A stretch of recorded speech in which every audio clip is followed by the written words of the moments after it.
I'm adopted, and my biological mother was 17, and so was my biological father.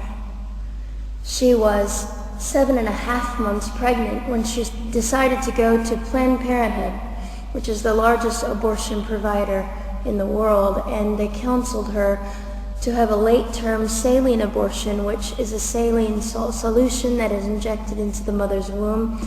The baby gulps that solution, it burns the baby inside and out, and then she is to deliver a dead baby within 24 hours. And to everyone's great shock and surprise, I didn't arrive dead but alive on April the 6th, 1977 in a Los Angeles County abortion clinic. What's fantastic about this, about the perfect timing of my arrival, is that the abortionist was not on duty yet. So he wasn't even given the opportunity to continue on with his plan for my life, which was death. And I know that I am in a government building, and a beautiful one it is, and I love your country as well as my own. But I know in the age that we live in, it is not at all politically correct to say the name of Jesus Christ in places like this. To bring him into these sorts of meetings, because his name can make people so terribly uncomfortable. But I didn't survive so I could make everyone comfortable. I survived so I could stir things up a bit. And I have a great time doing it.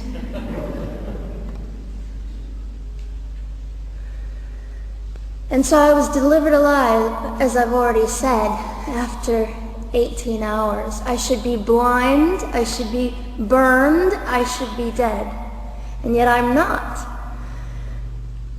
You know what is fantastic vindication is the fact that the abortionist had to sign my birth certificate.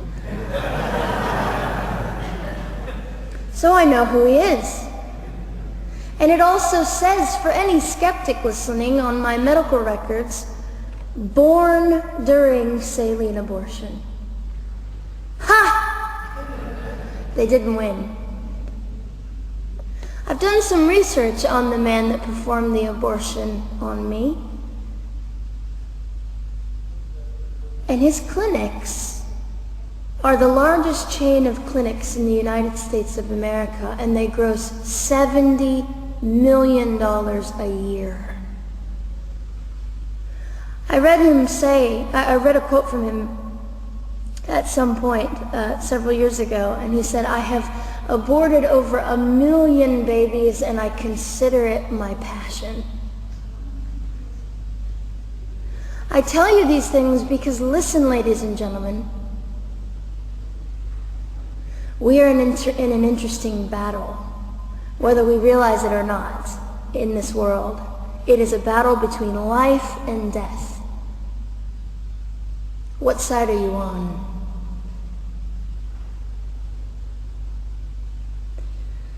So a nurse called an ambulance and had me transferred to a hospital, which is absolutely miraculous. Generally, the practice at the time, and up until 2002, was, in my country, was to end the life of an abortion survivor by strangulation, suffocation, leaving the baby there to die, or throwing the baby away.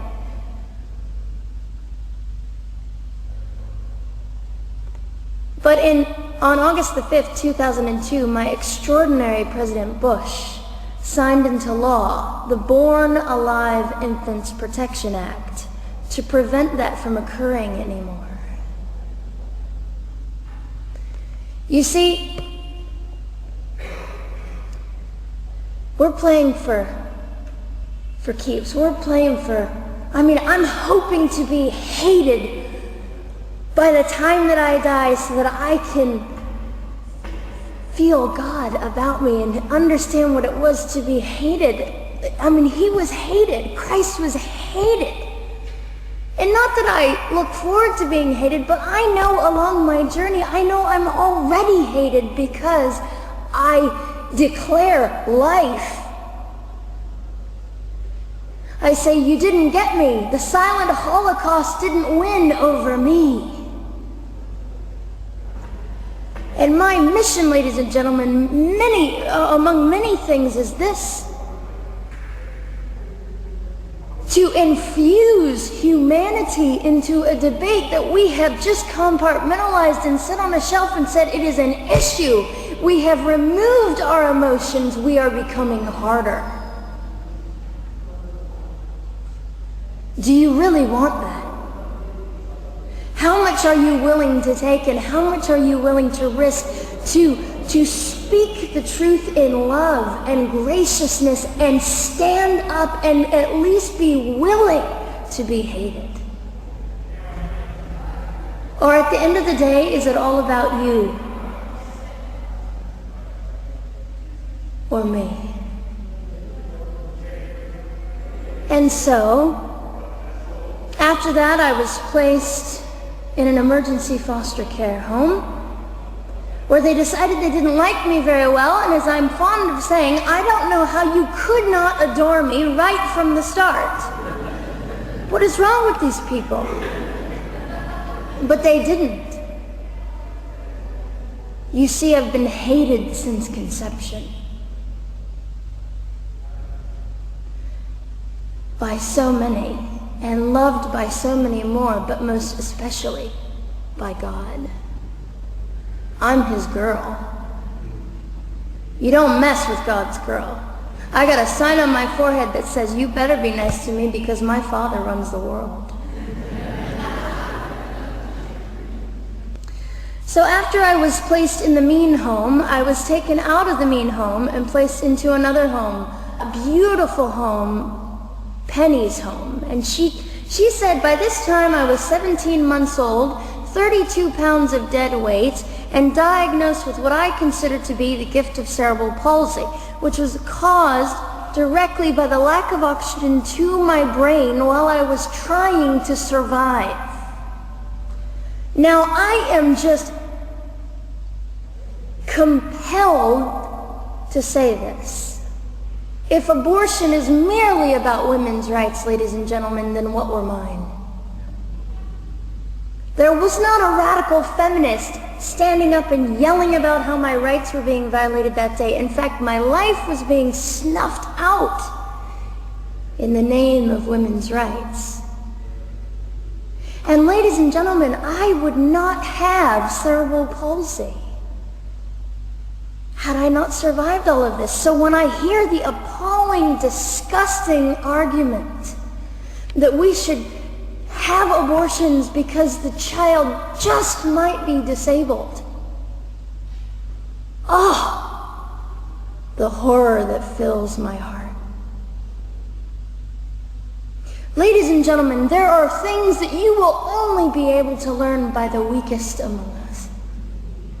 And when you snuff them out, you are the one that loses. The Lord looks after them, but you are the one that will suffer forever. And what arrogance, what absolute arrogance, and it has been an argument for so long in this human place that we live, that the stronger should dominate the weaker, should determine who lives or dies. The arrogance of that, don't you realize that you cannot make your own heart beat? Don't you realize that all the power that you think you possess, you really possess none of it?